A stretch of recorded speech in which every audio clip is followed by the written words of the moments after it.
खुशनुमा खान जी, आपकी एफआईआर चौक थाने के इंस्पेक्टर आशुतोष तिवारी जी ने नहीं लिखी और आपके परिवार को भी डराया धमकाया जा रहा है। क्या बताना चाहती हैं आप इस बारे में? मैं ये कहना चाहूँगी कि मैंने 10 तारीख को जब मैं हॉस्पिटल शुभम में एडमिट थी और मुझे चौकी से मेरे भाई के साथ वहाँ पे इंस्पेक्टर आए थे मेरा बयान लेने के लिए। उस वक्त मैं अपने होश में नहीं थी, फिर भी उन्होंने बयान लेके गए। उन्होंने कहा था नेक्स्ट डे आने के लिए। क्या उन्होंने मेरी कंडीशन नहीं देखी थी कि मैं वहाँ नहीं आ सकती? उन्होंने नेक्स्ट डे भी एक्शन नहीं लिया। अब 3 दिन 4 दिन के बाद जो मेरा ये इंटरव्यू हुआ, उसके बाद अब सारे पुलिस वाले मेरे घर वालों के लिए प्रेशर बना रहे हैं, जबकि हम ये बात बोल चुके हैं मेरी जान को, मेरे भाई की जान को, मेरे घर वालों को खतरा है। इसलिए मैंने अपना घर छोड़ दिया और इस मैटर से हम अपने घर वालों को दूर रख रहे हैं। तो बार बार मेरे भाई को या मेरे घर जाके क्या साबित करना चाह रहे हैं? उन्हें जो एक्शन लेना है मैंने सारी चीज़ें बता दी, सब कुछ बता दिया। जब उन्होंने एफआईआर दर्ज नहीं की और उन्होंने सब देख के गए, उसके बाद भी मेरे भाई को, मेरे माँ को क्यों परेशान किया जा रहा है? मेरे घर वालों को इस मैटर में इन्वॉल्व ना करें, क्योंकि कहीं ना कहीं मेरे भाई को भी खतरा है और मेरा एक ही भाई ये छोटा है, वो परेशान हो रहा है। मुझे ये सारी चीज़ें बाहर से पता चली है कि क्या क्या मेरे घर पे हो रहा है। अगर मुझे ये सारी चीज़ें करनी होती, अपने घर से लड़ाई करनी, तो मैं अपना घर क्यों छोड़ती?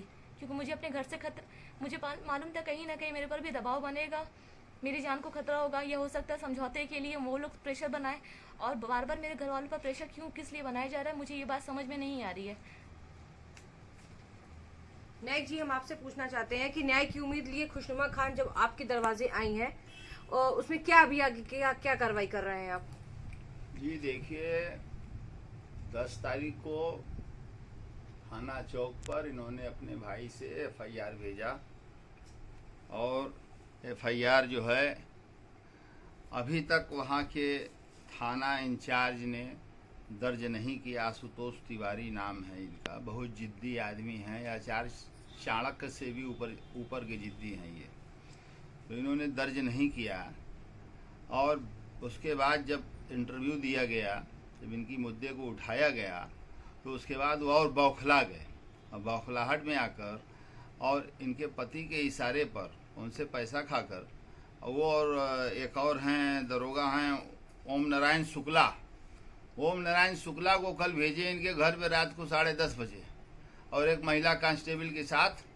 और ओम नारायण शुक्ला लगे इनके माताजी को दबाव देने और भाई को दबाव देने कि तुम लोग जो है सुलहनामा के लिए अपनी बहन को बुलाओ, सुलह कर लो, लड़ने से कोई फायदा नहीं है। हाँ, उसके बाद जो है इसके भाई को पकड़कर थाने लाया वो, और वहाँ एक पत्रकार महोदय भी मौजूद थे, उन्होंने भी घटना को देखा सुना। थाने पर बैठा इंस्पेक्टर बड़ी रौब से जो आशुतोष तिवारी ने जो है उसको डांटना शुरू किया कि जो है मैं कह रहा हूँ कि तुम खुशनुमा खान को ले आओ अपनी बहन को, नहीं तुम्ही को बंद कर दूंगा। और 2 घंटे तक थाने बैठाए रहा पूछताछ के नाम पर। उसके बाद छोड़ा। हम डाकू हैं कि चोर हैं कि बलात्कारी हैं कि आप ऐसा कर रहे हैं? जिन महान उद्देश्यों को लेकर देश के प्रधानमंत्री माननीय नरेंद्र मोदी और उनकी कैबिनेट ने और लोकसभा के सम्मानित सदस्यों ने, राज्यसभा के सम्मानित सदस्यों ने मुस्लिम महिला बिल, 3 तलाक के मामले पर मुस्लिम महिला बिल लाकर मुस्लिम महिलाओं को राहत देने का काम किया। वहीं दूसरी तरफ आज ये है कि बिल बनाना एक अलग बात है, बिल को कार्यान्वित करना एक अलग बात है। कार्यान्वित करने वाले जो लोग हैं, एसोसिएट जो है, ये कार्यान्वित नहीं करते। दरोगा अपनी दरोगाई के पर उतारू है। जैसे कानपुर में बिकरू गांव का वो दरोगा जी थे बिकरू गांव के, विनय तिवारी। अब विनय तिवारी जो है लल्लन टाप हो गए, जेल चले गए पकड़ा के। विकास दुबे की मुखबिरी किए हुए थे कि सीओ साहब पूरे दल बल के साथ जा रहे हैं, बचना नहीं चाहिए। उसी टाइप का ये दरोगा है आशुतोष तिवारी, और इसके निलंबन की मांग की गई, चौकी प्रभारी के निलंबन की मांग की गई, कहीं कुछ नहीं हुआ। आज जो है थक हार कर ये बेचारी जो है अपने कजन के साथ ये आईजी जोन साहब के यहाँ गई थी, वहाँ एप्लीकेशन दी है।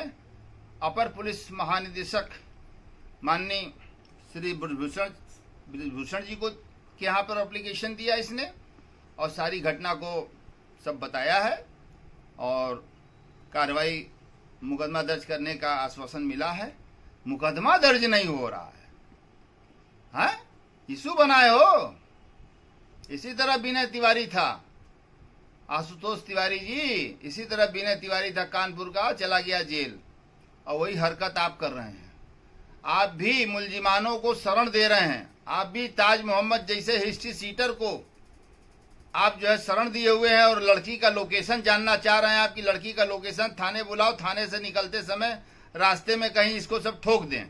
आप यही चाह रहे हैं, इसकी हत्या कराना चाह रहे हैं। अगर इसको कुछ भी हुआ तो आशुतोष तिवारी आप जिम्मेदार होंगे। और आपके जो दरोगा ओम नारायण शुक्ला घूम रहे हैं, चौकी प्रभारी जो है पियरी जो है, यही लोग जिम्मेदार होंगे। अगर इसको कुछ भी हुआ तो ये माना जाएगा कि आशुतोष तिवारी जी आपने इसके ऊपर प्राणघातक हमला कराया। और आप इसके जो है पति से लेकर जो बिल्डर्स पति है और जो है ये ताज मोहम्मद राजू खान है हिस्ट्री सीटर, तो आप जो है इसलिए लड़की का लोकेशन जानना चाहते हैं, आप मरवाना चाहते हैं। मरवा के दिखाइए जरा, देखा जाए। 302 में आपो जेल जाइएगा, तैयार रहिएगा। अब मुकदमा आज नहीं लिखेंगे आप तो थाने का पूरा महिलाएं घेराव करेंगी, पूरा महिलाएं थाने की घेराव करेंगी। एक दो नहीं, हजारों महिलाएं, जैसे ब्रजेश सिंह माफिया के खिलाफ जो है जिला मुख्यालय पर हजारों महिलाओं ने धरना दिया हीरावती देवी के साथ मिलकर बैठकर, तब जाके तुरंत फाइल मिल गई, काम हो गया। मुकदमा लिख दीजिए, जिद्द मत करिए, जिद्द नहीं किया जाता है। महिला है, सताई हुई महिला है, सताई गई महिला है और उसके साथ ये अत्याचार हो रहा है और अत्याचार पर आप अत्याचार करेंगे, हैं? रोज इसके घर भेज के आप जो है रोज धमका रहे हैं इसके भाई को और इसकी माँ को डरवा रहे हैं। नहीं जाएगी थाने पर। क्यों जाएगी थाने पर? जब जो है चौकी प्रभारी जो है जाकर जो है शुभम हॉस्पिटल में बयान लिया और उसने कहा इंस्पेक्टर साहब ने बुलाया। क्यों बुलाए हैं आप? फूलन देवी को बुलाकर आप लोगों ने क्या किया? फूलन देवी गई FIR कराने, 36 के 36 लोग दरोगा के साथ उसके साथ बलात्कार किए। ये फूलन देवी का फोटो है, मेरे पास आई थी, इसको भी लीजिए, फूलन देवी जी का फोटो लीजिए। फूलन देवी जी मेरे पास आई थी, सारी बात बताई कि बैरक के अंदर ले जाकर दरोगा ने क्या काम किया। हमको तो आप पे भी शंका है, आप बार बार उसको बुला रहे हैं, FIR नहीं दर्ज कर रहे हैं। FIR दर्ज करिए। 161 CRPC का बयान जब देना होता है तब थाने पर आदमी जाता है या जरिए सफीना जो उसको सूचना मिलता है, सफीना के तहत जवाब देती है। हाँ, एक लड़की को आप थाने में बुला रहे हैं, बड़े शरीफ आपके दरोगा और सिपाही हैं थाने के, बड़ा अच्छा आप लोगों का इतिहास है इस मामले में। अब आप जरा इनके घर भेज के देखिए, इस तरह से आप अत्याचार कर रहे हैं और पुलिस विभाग को बदनाम कर रहे हैं। हद कर दिया आपने, पार कर दिया, पूरी हद आपने हद और जद सब पार कर दिया आपने। और 3 तलाक कानून लाने का कोई मतलब नहीं रह गया सरकार का। राष्ट्रीय महिला आयोग को इसने भेजा है, राष्ट्रीय मानवाधिकार आयोग को भेजा है, राज्य मानवाधिकार आयोग को, राज्य महिला आयोग को भेजा है, chief justice honourable supreme court को भेजा है, chief justice honourable high court को भेजा है, एडमिनिस्ट्रेटिव जज ऑनरेबल हाई कोर्ट को भेजा है, जिला जज वाराणसी को भेजा है, DGP को भेजा है, DGP लॉ एंड ऑर्डर को भेजा है, DGP सुरक्षा को भेजा है, अपनी जान माल की सुरक्षा के लिए परेशान है। माननीय मुख्यमंत्री योगी आदित्यनाथ जी महाराज जी को भेजा है।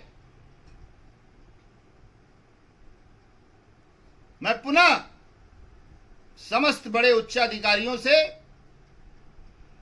माननीय मुख्यमंत्री जी से, माननीय प्रधानमंत्री जी का एरिया है, उनसे मैं मांग करता हूं कि तत्काल इसकी जांच कराकर और मुकदमा दर्ज कराकर इसकी जांच कराकर और विनय तिवारी की जगह पर जेल में इनको भी आशुतोष तिवारी को भेजा जाए, चौकी इंचार्ज को भेजा जाए।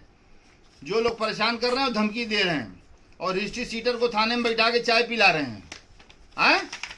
ये मेडिकल काफी नहीं है। इस मेडिकल को सुप्रीम कोर्ट मानती है, इस मेडिकल को सुप्रीम कोर्ट मानती, सरकारी हॉस्पिटल का मेडिकल है, सुप्रीम कोर्ट मानती है, हाई कोर्ट मानती है। इसी मेडिकल के आधार पर जो है विवेचना होता है। ये नाकाफी है। जबरदस्ती तुम सुलह कराओगे, आज सुलह कराओगे, कल हत्या कराओगे उसके पति से। आशुतोष तिवारी हर हाथ में निलंबित किए जाए और नहीं तो पूरा चौक थाने को घेरा जाएगा। मैं अपनी वाणी को विराम देते हुए और पुनः जनता से अपील कर रहा हूं कि इस मामले को ज्यादा से ज्यादा बढ़ाइए, इस मामले को जनता लड़े। एक अबला नारी का मामला है, बाप भी इसका मर चुका है, बाप के रोल में मैं ही हूं। जनता जनार्दन इस चीज को समझे कि क्या हो रहा है देश के अंदर। प्रधानमंत्री के एरिया में बैठा ये दरोगा क्या कर रहा है। जनता जनार्दन से मेरा निवेदन है कि इसके न्याय की लड़ाई में आप साथ दें और चौक थाना घेरने के लिए जो है आप साथ दें। बहुत बहुत धन्यवाद, बहुत बहुत धन्यवाद आप लोगों का।